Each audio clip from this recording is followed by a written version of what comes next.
கர்த்தருக்கு ஸ்தோத்திரம். இந்த சாட்சி எனக்கு ஏறெடுக்கும்படியாக கர்த்தர் செய்த கிருபைக்கும் அவருடைய தயவுக்கும் இரக்கத்துக்கும் கோடி கோடி நன்றி ஏறெடுக்கிறேன். நான் உலகத்தில் இருந்தாலும் உலகத்தாரா இல்லாமல் படி தேவனுடைய வார்த்தையின்படி தேவன் என்னை உலகத்தை விட்டு பிரித்தெடுத்தது இந்த சாட்சி விளைவிக்கும்படியாக, இதை அறுவடை செய்யும்படியாக இன்று நான் இதை விதைக்கிறேன்.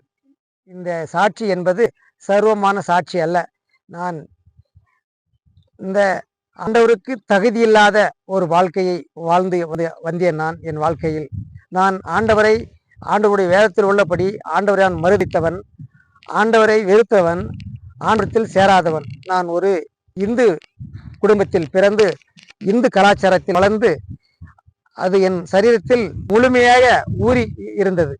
இந்த நாளில் நாம் ஆண்டவராகிய இயேசு கிறிஸ்துவை அறிந்து கொள்ளும் ஒரு சந்தர்ப்ப சூழ்நிலை எனக்கு உண்டானது என்றால் அது மிகவும் இணையில்லாத ஒரு சாட்சி.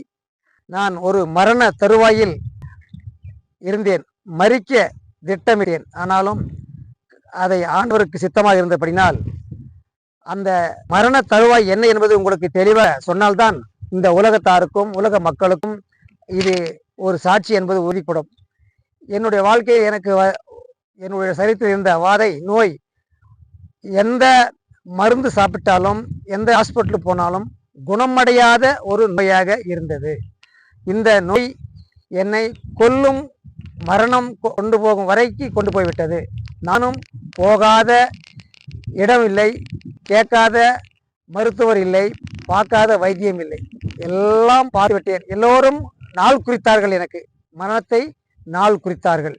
அப்பொழுது நான் மனசேற்றுவேன், அவர்கள் குறிக்கிறது என்ன, நாம் எத்தனை நாள் இந்த வாதையில் வாழ்வது, நாம் மரித்தே போய்விடுவோம், அவன் குறித்த நாள் வரையிலும் இதை நம்மால் அனுபவிக்க முடியாது என்ற ஒரு நோக்கத்தோடும் எண்ணத்தோடும் கூட நான் தன் உயிரை மாய்த்து கொள்ளும் வண்ணமாக நான் தீர்மானித்தேன். அப்பொழுது நான் கர்த்தர் என்னை தெரிந்து கொள்ள சித்தமாக இருந்தபடினால் அந்த நாள் எனக்கு வந்திருந்தது. நான் வழியில் நடந்து கொண்டு போயிருந்தேன். மரணம் என்கிறது என்னை கூப்பிடுகிறது, வா மரணம் என்னை வா வா என்று அழைக்கிறது. நான் வீடு தேடி போய் மரணத்தை தேடிக்கொண்டு போய் கொண்டிருக்கிறேன். வழியில் நான் போகும்போது கர்த்தர் என்னை பின்தொடர்ந்து வந்திருக்கிறார். எனக்கு அது தெரியாது. ஆனால் என் பின்னாடி என்னை பேரிட்டு அழைத்தார். யார் நம்மை பேரிட்டு கூப்பிடுறார்கள்? வழியில் யார் இருக்கிறார்கள்? நமக்கு சொந்த பந்தம் யாரா இருக்கிறார்களா என்று நான் திரும்பி பார்த்தேன். எந்த பக்கம் பார்த்தாலே ஒரு காக்கா குருவி கூட கிடையாது. நான் ஒருவன் மட்டும்தான் அந்த ரோட்டில் நடந்து கொண்டு வந்திருக்கேன். நேரம் என்னவென்றால் 11 மணி வெயில். அந்த வெயில் நேரத்தில் ரோட்டில் சித்திரை மாதம் வெயில் யாருமே வரமாட்டாங்க. அதனால் நான் ஒன்றியே வெயிலில் வந்து கொண்டு இருக்கிறேன். ஏன்னா நான் தான் மரணத்தை தேடி கொண்டு போய் கொண்டிருக்கிறேனே. அப்படிப்பட்ட தருணத்தில் என் தேவன் என்னை பின்தொடர்ந்தே வந்திருக்கிறார். எனக்கு அது தெரியவில்லை. என்னை பேரிட்டு அழைத்தார். ஏன் நம்ம யார் அழைக்கிறார்கள் திரும்பி பார்த்தேன்னு யாரும் தெரியவில்லை. இன்னும் ஒரு 100 அடி தூரம் நடந்து போனேன். திருப்பியும் என்னை பேரிட்டு அழைத்தார். என்னடா இது, நம்மளை நடுவழியிலே யாரை பேரிட்டு கூப்பிடுறாங்களே, என்ன வைக்கும், இது பேயாக்குமா பிசேஷாக்குமா, நாம் சாகணுன்ற முடிவோடு தான் போய்கிட்டு இருக்கிறோம். இது நம்மளை இங்கே எதுக்கு கூப்பிடுது, எங்கே கூப்பிடும், எது கூப்பிடும், என்ன கூப்பிடும் அப்படின்னு சொல்லிட்டு என்னுடைய உள்ளம் இன்னும் இருக்க பயங்கரமாக கலங்கி போயிடுச்சு. மரணம் ஒரு பக்கம் போக என்னை அழைத்தாலும் இந்த பயம் என்னை ஒரு பக்கம் அழைக்கிறது.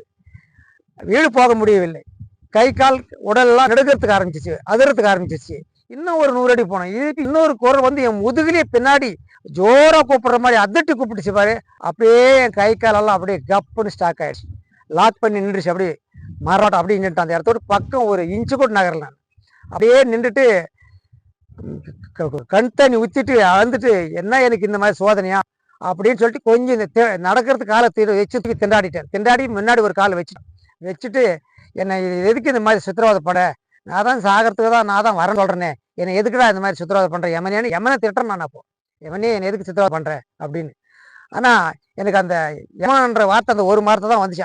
அன்றரை மணி தான் இந்த வயது அந்த யமன்ற வார்த்தை என் வாயில் வரல. அடுத்த எடுத்து வச்சேன். அந்த அடுத்த அடி எடுத்து வைக்கும்போது எனக்கு என்ன தோணுதுன்னா, இந்த உயிரை நாம் பாய்க்கணும்னு போகிறோங்க, ஆனால் நம்ம எதுவும் தடுத்து நிறுத்துதே, என்ன இருக்கும் அப்படின்ற ஒரு உணர்வு எனக்குள்ள தனியாக தோணுது. எது அந்த உணர்வுகள் என்பது மறிக்கணுன்ற உணர்வு மறைஞ்சு போய் நம்மளை எது தடுக்குதே அப்படின்ற ஒரு உணர்வு எனக்குள்ள பேசுது. அப்போ ஒரு கொஞ்சம் தூரம் அப்படியே நடந்து ஒரு 10 அடி வந்தேன். திருப்பி கை காலெல்லாம் கட்ட அதறதுக்கு ஆரம்பிச்சிச்சு. என்ன இது இப்படி பண்ணுதுன்னு சொல்லிட்டு அங்கே ஒரு பிரிட்ஜுக்கு ரோட்டில் அந்த பிரிட்ஜு அங்கேயே உக்காந்துட்டேன். அங்கே உட்காந்து கொஞ்ச நேரம் அந்த காலை அதன பின்னாடி இதெல்லாம் நின்று பாட்டு போகலாம் வீட்டுக்கு அப்படின்ட்டு ஒரு நேரம் உட்காந்து உடனே அந்த கால் கையை அடங்கலை, அதிர்ச்சி நிற்கல. அப்போ அப்படி இப்படி பார்க்க முன்னால் பக்கம் ஊடுக்குது, பின்னால் பக்கம் என்ன இல்லை, கரும்பக்குது. நான் இப்போ போய்கொண்டிருக்கிற அந்த ஆலயம் கிரேஸ் சர்ச்சு அப்போ தான் அன்னைக்கு தான் திருவிழா செஞ்சு வெள்ளிக்கிழமை கூட்டம் நடந்துருக்குது. ஒரு 3 பேர் இருக்கிறாங்க. வெள்ளிக்கிழமை உபவாசம் ஒரு 3 பேர் உட்காந்து செய்யணுங்கிறாங்க. யார் பாஸ்டர் மனைவி, பாஸ்டர் பெரிய பையன், அவ்வளோதான். 3 பேர் தான் அந்த உபவாச ஜபத்தில் இருக்கிறாங்க. அவங்க 3 பேர் அந்த சர்ச்சில் உட்காந்துக்கிறது எனக்கு தெரியுது. ஆனால் யாரும் 3 பேர் அவங்க உட்காந்துக்கிறாங்க, அது சர்ச் ஆட்டுங்களே, போகலாமே, அங்கே போய் பார்க்கலாமே அப்படின்னு எனக்கு ஒரு மனசு தோணுச்சு. எழுந்து நின்ற போது கால் அதிர்ச்சி கொஞ்சம் கம்மியாக தெரிஞ்சு. ஓ, நின்ற கால் குறையுதே, சரி இங்கே போயிடலாமா, நம்ம போயிட்டு அங்கே கொஞ்ச நேரம் அந்த கோயிலான உட்காந்துட்டு வரலாம், இந்த வெயிலில் உட்காந்துக்கிறதோ நகரில் உட்காரலான்னு சொல்லிட்டு கிளம்பி வந்தேன். கிளம்பி வந்து அந்த சர்ச்சை வந்து பார்த்தேன். இவங்க 3 பேர் மட்டும் உள்ளே உட்காந்துருந்தாங்க. நான் வெளியே உட்காந்துங்க, நான் உள்ளுக்கு போகல. ஏன்னா நான் ஒரு இந்து, அது கிறிஸ்டின் கோயில், அது என்னை அதுக்குள்ளவா என்னுடைய கௌரவம் என்னை தடுக்குது. கிறிஸ்டின் கோயிலுன்னு சொல்லுது பாரு, போகாத உள்ளுக்குன்னு சொல்லுது. விசுவாசம் அந்த சூழ்ச்சியை அன்னைக்கு நடத்துகிறான் பாரு. ஆனால் நான் இடம் கொடுக்கல. சரி, நான் அது என்ன மேலே சொல்லிட்டோம், இங்கே போயிடும், உட்காந்து பார்ப்போம் அப்படின்ட்டு உட்காந்தேன். நான் உட்காந்து பின்னாடி பாஸ்டர் உள்ளேருந்து வெளியே வந்து, ஏப்பா வெளியே உட்காந்துக்கிற, உள்ளுக்கு வாங்க, இது ஆண்டவருடைய ஆலயம், இதில் எல்லாரும் வரலாம் அப்படின்னு சொல்லி ஆண்டவருடைய நாமத்தை மகிழ்படுத்தும்படியாக கர்த்தருடைய வார்த்தையை சொல்லி கர்த்தர் அழைக்கிறார் வான்னு சொல்லி பாஸ்டர் உள்ளே கூட்டார். நான் போகல. அப்போ கூட சரி வரேன், பாஸ்டர் என்ன மீண்டும் அழைக்கிறாரு. நான் அப்பவும் யோசிக்கிறேன், என்னடா இது, இவர் கூட நம்மளை கூப்பிட்றாரு, போகலாமா போகக்கூடாதான்னு பல சிந்தனைகளில் எனக்கு மனசுக்குள்ளே ஓடுது. அப்பவும் உள்ளே போகிறேன். வெளியே உட்காந்து போயிட்டார் பாஸ்டர். போயிட்டு திருப்பி ஒரு 5 நிமிஷம் கழிச்சு திருப்பி வந்தார். திருப்பி வந்து, ஏன்பா வெளியே உட்காந்துற, உன்னை ஏன்னா உள்ள என்ன நாங்கள் செய்யறதில்ல, உன்னை கட்டு காசு போனாலும் கேட்கறதில்ல, உள்ளுக்கு வா, பிரியா தான் ஆண்டவர், பிரியா நம்மளை சுகப்படுத்துவார், குணப்படுத்துவார், ஆண்டவர் நல்லவர் அப்படின்னு ஆண்டவரை பற்றி புகழ்ந்து பேசினார். அப்போ தான் எழுந்து, வெளியே உட்காரணும், எழுந்து உள்ள செவத்துவாரமே உள்ளவே உட்காந்துக்கணும். பாஸ்டர் கட்டிக்கலாம் போகல. நான் அங்கேயே செவத்துவாரம் உட்காந்துக்கினே தலையை வளைஞ்சே இருந்தேன். கொஞ்ச நேரம் போய் பாஸ்டருக்கு பிரசங்கம் பண்ணிட்டார். அவர் என்ன பிரசங்கம் பண்ணான்னா எனக்கு காதில் ஏறல போதுக்கு. ஏன்னா நான் என் சிந்தனைகள் எல்லாம் என் மனசுக்குள்ள ஓடி நிற்குது, ஏதோ போனமானியா. அதனால நான் தவறான சிந்தைகளெல்லாம் என் மனசுக்குள்ள வச்சுன்னு உட்காந்துங்க.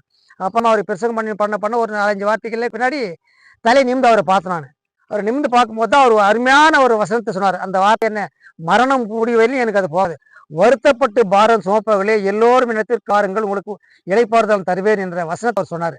அந்த வார்த்தை அவர் சொன்னும் போது நான் அவர் மூஞ்சியை அப்படியே நெட்டிச்சு பார்த்தேன் பாரு. அப்போ பாஸ்ட் அந்த நின்னுக்கிற இடத்துல இருந்து எனக்கு கிட்ட ஒளி நேராக சூரியன் கதிர் எப்படி வருது அந்த மாதிரி பானம் மாதிரி வந்துச்சு. நேராக வந்து என்னோட இருதயத்தை நெஞ்சுக்குள்ள அப்படியே நுழைஞ்சிடுச்சு. நுழைஞ்ச உடனே எனக்கு இந்த சிந்தனைகள், இந்த அதிர்ச்சி, இந்த கைகால் நெடுக்குங்கள் எல்லாமே கப்புன்னு லாக்கு அந்த மாதிரி கப்புன்னு ஸ்டார்ட் ஆயிடுச்சு. அப்புறம் எனக்கு ஒரு பெரிய ஒரு சந்தோஷம், மகிழ்ச்சி வந்துச்சு. இது ஏதோ வந்து நம்ம மேலே உட்காந்துச்சு, நம்மளுக்கு எல்லாரும் கப்புன்னு அதிர்ச்சி ஆயிடுச்சு. ஓ, இங்கே ஏதோ ஒன்று நடக்குது, நமக்கு என்னமோ நடக்குதுங்க அப்படின்னு சொல்லிட்டு நான் போய் தைரியமா அப்போ தான் காலை உதனவாக்கம் சப்பாங்கால் போட்டு உட்காந்தேன். காலை சப்பாங்கால் போட்டு உட்காரும் போது பாஸ்டர் பிரசங்கம் பண்ணார். பிரசங்கம் பண்ணி முடிச்சுட்டு அப்புறம் லாஸ்ட்டில் வந்து இடத்துல பேசினார். நீ எந்த ஊர் என்னன்னு கேட்டார். அப்பொழுது நான் இந்த மாதிரி தாளப்பள்ளி, என் பேர் காசி அப்படின்னு சொல்லி சொன்னேன். சரி அப்படின்னா உங்களுக்கு ஏதோ நிறைய கஷ்டம் இருக்கிற மாதிரி இருக்குது, அடுத்தது ஞாயிற்றுக்கிழமை ஆலயம் இருக்குது, ஞாயிற்றுக்கிழமை ஆலயத்தை வாங்கன்னு சொன்னார். அப்புறமா நான் கேட்டுன்னு அவர் தலைமையில் கை வச்சு ஜெபம் பண்ணார். நான் ஜெபம் பண்ணிக்கின்னு வந்து வீட்டுக்கு கிளம்பிட்டேன். ஆனால் அன்னைக்கு நடந்த அற்புதத்தை பாருங்கள், இது ஒரு பெரிய அற்புதம். ஏனென்றால் நான் மரண தருவாயில் இருக்கிறேன், மறிக்க போகிறேன், ஆனால் வீட்டுக்கு போகிறேன்.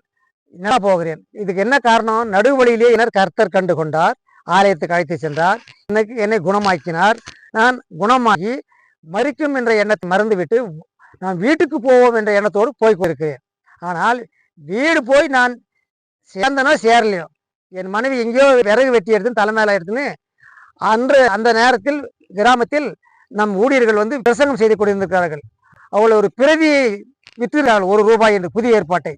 அதை வாங்கி ₹1 கொடுத்து வாங்கி எடுத்துன்னு வந்தா. நானும் போகவும் அவளை ஒரு வந்து விறகு போட்டுட்டு இதை பாரு அப்படின்னு சொன்னான். என்னான்னு இதை பாரு, எல்லாம் கதை சொல்லி நிற்கிறாங்க, இதில் என்னமோ கதைக்கு தான் நிறையா அப்படின்னு சொல்லிச்சு எங்கள் பொம்பளை. சரி வாங்கினேன். வாங்கி பார்த்தா கிறிஸ்துவ புக்கு. இதெல்லாமே அவருக்கு எழுத்து இத்தை போய் யார் படிக்கிறதோ அப்படின்னா எல்லாம் அவங்க என்ன அழகாக காசு சொல்லிக்கிறாங்க, இதை படித்து சொல்ல மாட்டேன், படிச்சுக்கூட கேட்டால் இதுதான் கிண்டலுன்னு சொல்லி கொஞ்சம் என்னை தரக்குறவா பேசிச்சு எங்கள் வீட்டில். ஸோ இதனோட கேவலமாக போயிடறதுக்கு நம்ம படிக்கல, நம்ம படிச்ச புண்ணியம் இல்லையே, நம்ம படித்து காட்டுவோம் நம்ம மனைவிக்கு சொல்லிட்டு அந்த புக்கை எடுத்துன்னு உக்காந்து இப்படி திறந்தோம். கரெக்டாக அதே பாஸ் சொன்ன வசனமே எனக்கு நேராக பிரதிபலிக்கிறது. வருத்தப்பட்டு பாரத சொப்பில் எல்லோரும் இனத்திற்கு வாரங்கள் வெளிப்பட சொன்ன வார்த்தை அந்த வேதத்தால் அந்த புதிய ஏற்பாட்டில் நான் திறக்கிறேன். திறந்த உடனே எனக்கு அதே வசனமே வருது. அதை படித்த உடனே எனக்கு உடம்பெல்லாம் சிலுத்துச்சு. அங்கே வந்ததும் இதே வார்த்தை, இங்கே வந்ததும் இதே வார்த்தை. நமக்கு ஏதோ இதில் ஒரு நல்லது நடக்குது அப்படின்ட்டு தொடர்ந்து ஒரு பக்கத்தை எங்கள் மனைவிக்கு படித்து காட்டிட்டு நான் வேதத்தை வச்சுட்டேன். அன்று முதல் இன்று வரையிலும் நான் கர்த்தரிடத்தில் விசுவாசமாக இருக்கிறேன்.